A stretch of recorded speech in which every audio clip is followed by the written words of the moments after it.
We're processing about a ton of steel a day. Hundreds of thousands of brackets out there. We've never had a single failure. We actually have the data now to back it up. We made a decision to be debt-free. It's just a great upbeat place to be. We can do anything there is. It was such a risk. I didn't know even if I wanted to be in business for myself. And you need people that can think for themselves. It was interesting. They never told me what they wanted me to do. They just said, we want you on board. Let go and let someone who can think things out, who you can trust, take the bolt and run. And I came to them, we can do this and this and this. Oh, we need distributors. And oh, we can go overseas and we can do all these different things. And then they're like, cool, awesome. What made me say, yeah, let's go for it, because I saw their vision. In the beginning, it was nothing for us, for Chris and I, we did it all the to time. build up those brackets, put them in our car, and take the trip. I mean, I've never worked for any other company that was willing to get in the car personally and drive it to somebody's house to make sure that they got what they needed. Reasonably tell a customer, this bracket will hold 100 pounds, so this bracket will hold 50 pounds. Our position on this has always been to be extremely conservative. We had a very generous load ratio going on there, so it makes it almost impossible for a bracket to fail if you do it the right way. We actually don't just say that our brackets can do this, or they can hold this, or our finishes hold up to this. We actually have the data now to back it up. Validating it through third-party testing, wrapping it in the ANSI standard. I mean, an architect could design a kitchen and want to use our brackets all the way around. He just clicks a button, it pulls that model up, and he throws them in there. Really, the architects have their preferred platforms, so we're out there on 4 different platforms. We also helped, the upcoming ANSI standard on this was developed with our help. ANSI reached out to us because they didn't have a direct category for heavy-duty countertop brackets. We had just completed the testing data, so we were able to help create that standard, that section, how to add that category in correctly, and what that testing would look like. What attracted us to Cody?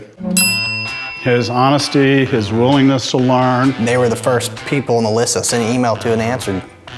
So it was kind of like I drew the right straw. From the kid who said, I can't read a tape measure, but I'll learn, to running the shop. And he came with a work ethic. And you're looking at it personified. I think his first full-time day he was there, we had this tremendous amount of work to do. And he said, how long is that going to take us? It was like 2 o'clock in the afternoon, and I said, we're going to be done before we leave tonight. We got to work, and 7:30, 8 o'clock, we were done.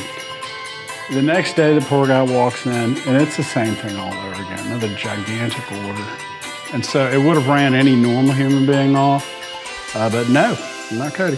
What I could be doing this time next year is vastly different than what I'm doing now, because it's ever evolving the entire time, and it's just always making us more relevant in different sectors of the industry, and I love that. And I love the fact that they let me do that, and they have never once gone against their word on that.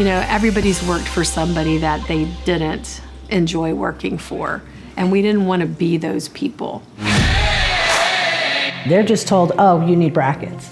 So they come to us lost and confused and looking for help. And you kind of got to treat them like you would want to be treated. I mean, I think everybody's had bad customer service. And you don't remember the person you spoke to. You remember the company they're with.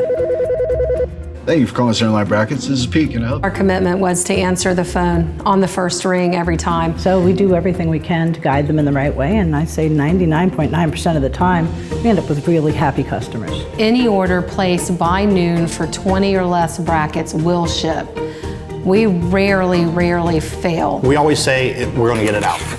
If someone is ordering 100 brackets, yeah, I might not be able to get that out. But guess what? It'll go out the next day. I bet you there are hundreds and hundreds of times where the customer did not expect to have them shipped that day, we shipped it anyway that day. It's not just the office, it's everything. Everybody working together, and it makes a difference. I have a good crew that's behind me.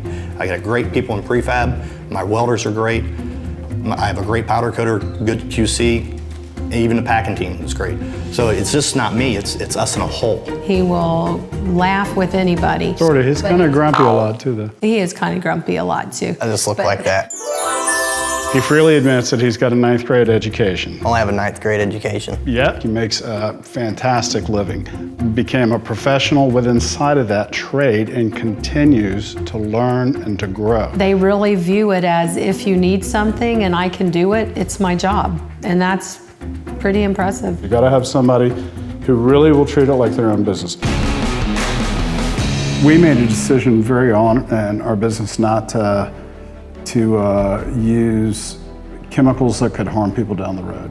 We just didn't want it on my skin, didn't want it on my employees' skin. Not having the chemicals and making sure our workplace is safe. So you ask why Centerline? I'm gonna tell you why, because we care about our employees, we care about their work environment, and we care about the environment in general. The only bracket manufacturer to actually have a third-party company to have a life cycle analysis done.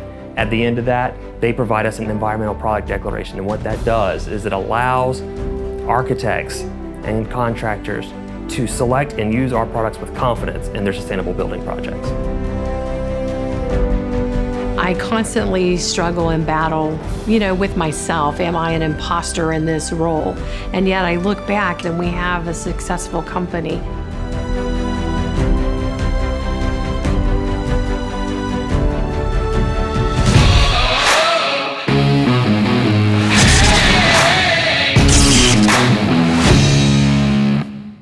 I came into the office one day and went to pick up my phone, and she had stuck a plastic roach. Okay, I jumped, I gave a little scream, and I fired her 10 times that day. Are we on film? Yes, go. People are watching us? You're wasting time and battery. I'm wasting batteries. Okay. That's it. I just made all of that up, Jim.